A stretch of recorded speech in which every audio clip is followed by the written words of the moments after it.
یا اللہ۔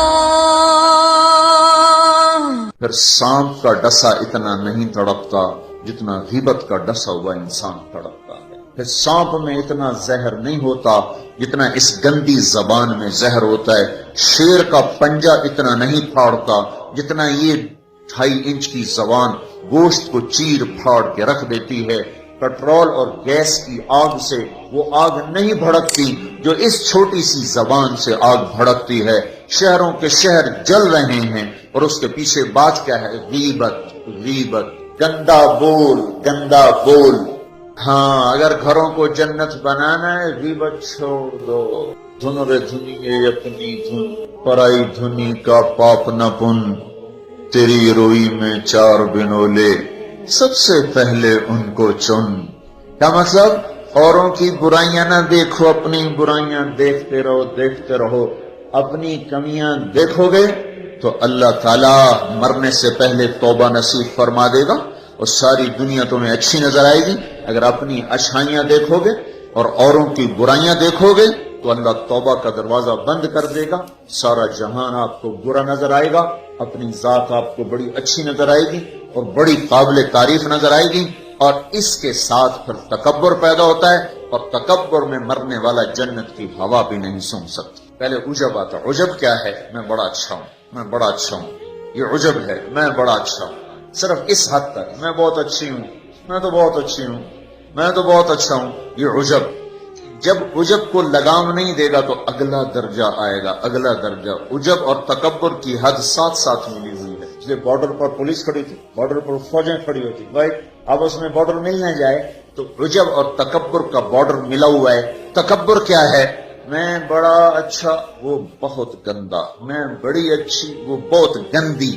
اپنی اچھائی کے ساتھ جب اگلے کی نفرت پیدا ہو جائے، اگلے کی حقارت پیدا ہو جائے، اس کا چھوٹا ہونا دل میں اتر جائے تو پھر یہ تکبر ہے، تکبر۔ اور تکبر عزازیل را خار کرد، شیطان نے شرک تو نہیں کیا تھا، تکبر کیا تھا۔ اگر میں سجدہ نہیں کرتا، اتنی بات تو اس کی ٹھیک ہے کہ مخلوق کو سجدہ نہیں ہوتا، لیکن کیوں نہیں کرتا؟ کہ انا خیر منہ۔ تو دو باتیں، اللہ نے زمین آسمان سے کہا میری مانو، ان کا یا اللہ ہم نہیں مانتے۔ اللہ نے شیطان سے کہا میری مانو، ان کا یا اللہ میں نہیں مانتا۔ تو زمین آسمان کو کچھ نہیں کہا، شیطان کو مردود کیا۔ کیوں؟ دونوں نے انا اردنا الامانۃ علی السماوات والارض والجبال، ہم نے آسمان، زمین، گلگت کے پہاڑوں کو کہا میری امانت اٹھاؤ، فابین ان یحملن منها، اور کہنے نہیں اللہ ہم نہیں اٹھاتے، ہم نہیں اٹھاتے، ہم نہیں اٹھاتے، ان کو تو کچھ نہیں کہا۔ اللہ نے کہا وَإِذْ قُلْنَا لِلْمَلَائِكَةِ اسْجُدُوا لِآدَمَ فَسَجَدُوا إِلَّا إِبْلِيسَ، اللہ نے کہا سجدہ کرو، شیطان نے کہا میں نہیں کرتا۔ مَا مَنَعَكَ أَن تَسْجُدَ لِمَا خَلَقْتُ بِيَدَيَّ، تو سجدہ کیوں نہیں کرتا؟ زمین آسمان تم بوجھ نہیں اٹھا رہے؟ نہیں اللہ ہم نہیں اٹھائیں گے۔ شیطان تو سجدہ کیوں نہیں کر رہا؟ میں نہیں کر رہا۔ فرق کیا ہے؟ شیطان نے کہا میں نہیں کرتا، کیوں نہیں کرتے ہو؟ انا خیر منہ، میں اچھا ہوں، یہ برا ہے۔ خلقتنی من نار، میں آگ سے بنا، آگ اوپر جاتی۔ دیکھو نا، دیا سلائی کو آگ لگاؤ اور اس کو الٹا بھی کرو تو آگ اوپر جاتی، آگ اوپر جاتی۔ خلقتنی من نار وخلقتہ من طین، میں آگ سے، یہ مٹی سے۔ استخبر، وہ متکبر ہوا، نہ کہ دفع ہو جا۔ اچھا زمین آسمان نے کہا ابھی اللہ ہم نہیں اٹھاتے۔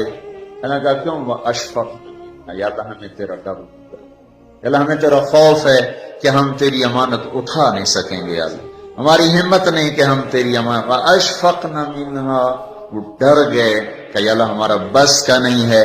اللہ کا جاؤ معاف کر دیا۔ انہوں نے کہا میں اچھا ہوں، مردود ہے قیامت تک کے لیے۔ تو میرے بھائیوں بہنوں، ایک بہت بڑی آگ ہے جو جنگل کی آگ سے بھی زیادہ شدید ہے، اور یہ زبان کا غلط بول ہے، یہ غیبت ہے، یہ غیبت جو سب سے زیادہ انسانوں کو جہنم میں لے کر جائے گی، سب سے زیادہ انسانوں کو جہنم میں گرائے گی۔ عیسیٰ علیہ السلام گزر رہے تھے، ایک ڈاکو بیٹھا تھا پہاڑ کی چوٹی پر، اس کی نظر پڑی، اس کو خیال آیا میں کیا زندگی گزار رہا ہوں۔ انہوں نے کہا یا اللہ میری توبہ مجھے معاف کر دے، آئندہ تیرے نبی کا ساتھ دوں گا، اور یہ کہہ کر پہاڑ سے نیچے اتر آیا۔ اور ساتھ چل دیا. ایک آدمی عیسیٰ علیہ السلام کے ساتھیوں میں سے، اس نے پیچھے مڑ کے دیکھا تو وہ ڈاکو. تو جو نیک لوگ ہوتے ہیں نا، نیک لوگ، ان کے لاشعور میں اپنا اچھا ہونا اترا ہوتا ہے، ہم بڑے اچھے ہیں. یہ چیز بہت بڑا سبب ہے دین سے دور لوگوں کے اور دور ہو جانے کا. جنید جمشید گلوکار ہے گانا گانے والا، اب ماشاءاللہ توبہ کر لی ہے، مجھ سے بڑی داڑھی ہے، مجھ سے بڑی پگڑی باندھتا ہے. 6 سال ہم اس کے پیچھے پھرتے رہے. جب اللہ نے اس کو توبہ کی توفیق دے دی تو اس نے مجھ سے کہا میں صرف اس وجہ سے ان راہوں پہ چلا کہ تم نے مجھے حقیر نہیں سمجھا اور نفرت کا اظہار نہیں کیا، اور دوسرا کبھی فتویٰ نہیں سنایا کہ تو حرام کھاتا ہے. حرام ہی تو کھا رہا ہے، یہ ہم نے کبھی منہ سے نہیں کہا تو حرام کرتا ہے، حرام کھاتا ہے. سنتے رہے سنتے رہے سنتے رہے، چلتے رہے چلتے رہے. 6 سال کے بعد خود ہی توبہ کر لی، 3 چلے بھی لگا لیے اور داڑھی بھی رکھ لی اور چلے بھی لگ گئے اور کتنے حج ہو گئے. اور اس کے پیچھے کیا تھا؟ صرف محبت. اس کے گناہ کا اس کو تانا نہیں دیا. تو یہ جو تانا دینا ہوتا ہے یہ اور لوگوں کو دین سے دور کرتا ہے. تو اس آدمی نے عیسیٰ علیہ السلام کے ساتھ نے یوں دیکھا اور بڑی حقارت سے کہا ہاں بڑے آئے ہیں. جو نیک لوگ ہوتے ہیں، نیک پاک پاک پاک عورت، پردے دار عورت، کوئی آ گئی ایسی بیچاری تھوڑی سی اعمال میں ڈھیلی تو اس کو بڑی ایسے نفرت کی نظر سے دیکھتی، آپ بڑی نیک حاجن بنتی، اس کو ایسی نظر سے دیکھتی. یہی حال یہ پکے پکے نمازیوں کا ہے، یہ ایسے دیکھتے ہیں کہ جیسے پتہ نہیں اگلا دین سے ہی نکل گیا ہے. تو اس نے یوں دیکھا تو اللہ تعالیٰ نے فوراً جبریل کو بھیجا، کہا میرے روح عیسیٰ تیرے پیچھے 2 آدمی آ رہے ہیں، ایک تیرا ساتھی ہے، ایک ڈاکو اور چور و چکا ہے. ڈاکو سے کہو تیری توبہ پر تیرے پچھلے سارے معاف، تو نئے سرے سے عمل کر. اور اپنے ساتھی سے کہو تیری نفرت کرنے پر تیری ساری نیکیاں برباد، تو بھی نئے سرے سے اب نیکی، تیرا سب ختم. تو ٹھیکیدار ہے میرے بندے کو حقیر سمجھنے کا. تو میرے بھائی اور بہنوں، ہمارے گھروں میں آگ ہے، آگ، اور وہ آگ چولہے کی آگ سے تیز ہے، پیٹرول گیس کی آگ سے تیز ہے، اور وہ غیبت کی بھڑکائی ہوئی آگ ہے. یہ وہ آگ ہے جو زبان نے بھڑکائی ہے، اس کو پانی سے نہیں بجھایا جا سکتا. تمہارا گلگت کا خوبصورت بہتا ہوا دریا یہ سارے کا سارا روک کر گلگت کے اوپر ڈال دیا جائے تو بھی یہ آگ ٹھنڈی نہیں ہو سکتی. اس آگ کو ٹھنڈا کرنے کا اللہ تعالیٰ ہی نے کہا ہے طریقہ، جو بتایا کہ لا یغتب بعضکم بعضا، بند کر لو زبانیں، غیبت مت کرو. لا تجسسوا، ہمارے نبی نے کہا کسی کی ٹو نہ لگاؤ کیا کرتی ہے کیا کرتا ہے. لا تحسسوا لا تجسسوا، تحسس کیا ہے؟ خود پیچھے پیچھے پھرنا.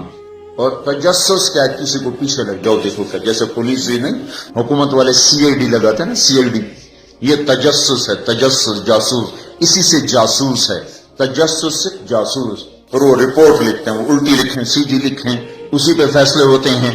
تو میرے نبی نے کہا کسی کی تو نہ لگاؤ، کسی کی برائیاں نہ دیکھو، برائیوں پہ پردے ڈالو، اچھائیوں کو اچھالو، تو اللہ تمہیں سیدھا جنت کی راہوں پر لے جائے. تو جہنم وہ ہے جو اس میں مسلمان مرد عورتوں کو ڈالا جائے گا جو نافرمانی کرتے، نماز چھوڑتے مر گئے، سود کھاتے مر گئے، حرام کھاتے مر گئے، رشوت لیتے مر گئے، نماز چھوڑتے مر گئے، روزہ چھوڑتے. ایک اور بتا دوں، یہ گناہ تو عام ہے، بہنوں کو حق نہیں دیا اور اس کے ساتھ مر گئے. بہنوں کا حق ہے نا باپ کی جائیداد میں، ماں کی جائیداد میں. اگر باپ نے 3 روپے چھوڑے ہیں، ایک بھائی 2 بہنیں ہیں، 2 روپے ایک بھائی کو ملے اور آدھا آدھا ان کو ملے گا، تو کیا ہوا بھائی؟ ادھر کیا ہوتا ہے؟ ادھر کیا ہوتا ہے؟ سارا حق بھائی دبا کے بیٹھ جاتا. سارا حق بھائی نے دبایا، اور بھائی کیا ہوا؟ کہا جی ہمارا رواج کوئی نہیں، ہمارا رواج کوئی نہیں.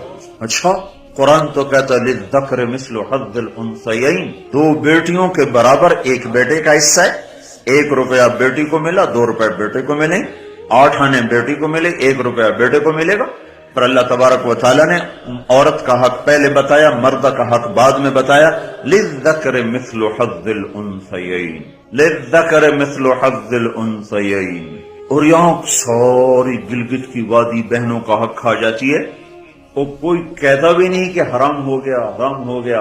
تو رشوت کھائے تو کہتے رشوت کھاتا ہے، کوئی سود کھائے کہتے بڑا مجرم ہے سود کھاتا ہے. کوئی ڈاکہ ڈالے تو کہتے بڑا ظالم ہے، ڈاکے مارتا ہے. سارے گلگت والوں نے بہنوں کے حق پہ ڈاکہ مارا، نہ کوئی مقدمہ ہوا، نہ کوئی فریاد ہوئی، نہ کسی نے ہائے کی، اور کسی بہن نے کچھ مانگ بھی لیا تو الٹا اس پہ چڑھائی ہو گئی. بہنوں کا حق کھاتا ہوا مر گیا، جنت کی ہوا بھی نہیں لگی. ماں کا حق کھا لیا، خامد مر گیا، اللہ نے ماں کا حق رکھا ہے. اولاد ہے تو 8واں حصہ ماں کا ہے، اولاد کوئی نہیں 4تھا حصہ ماں کا ہے.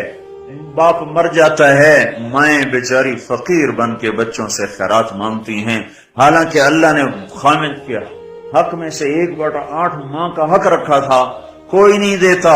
ماؤں کا حق ہڑپ، بہنوں کا حق ہڑپ، اور پھر اس کے ساتھ یہ احساس بھی نہیں ہے کہ میں مجرم ہوں، میں نے ظلم کیا ہے، یہ احساس ختم ہو گیا ہے. تو بھائیوں میرے بہنوں، اللہ نے جہنم کو بنایا ہے نافرمان مسلمان مرد عورت کے لیے. اگر توبہ نہ کی تو اس میں جانا ضرور ہے. جو ہے نا آخری آدمی ہے جو نکالا جائے، جب وہ نکالا جائے گا تو اللہ تعالیٰ کہیں گے اس کو نکالو، ایک آدمی دوزخ میں اس کو نکالو. تو وہ جبریل آ کر کہیں گے بھی اس کو نکالو. تو دوزخ کا فرشتہ مالک کہے گا کہ دوزخ نے ایک کروٹ بدلی ہے، اس میں ہر چیز کو اس نے الٹا پلٹا کے پھینک دیا ہے، مجھے سمجھ میں نہیں آ رہا وہ کہاں پڑا ہوا ہے. تو جبریل کہیں گے یا اللہ وہ مالک کو پتہ نہیں چل رہا وہ کہاں پڑا ہوا ہے. تو اللہ تعالیٰ کہیں گے جاؤ فلاں پتھر کے نیچے دبا پڑا ہے. میں نے پتھر بتایا تھا نا، پتھر کیا ہوتا ہے، پتھر کیا ہوتا ہے جس کے نیچے پہاڑ بھی پگھل کے پانی بن جائیں گے. اللہ تعالیٰ کہیں گے فلاں دوزخ کے کونے میں پتھر کے نیچے ہے. تو جبریل بھی اندر جائے گا اور وہ مالک بھی اندر جائے گا.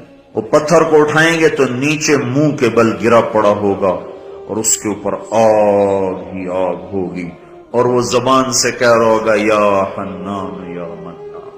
ایک دفعہ جبریل ہے کہ یا رسول اللہ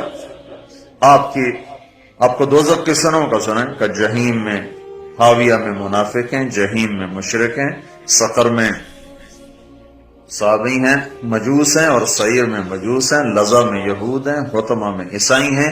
اور کہہ کر جبریل چپ ہو گئے. تو آپ نے کہا اور کیا؟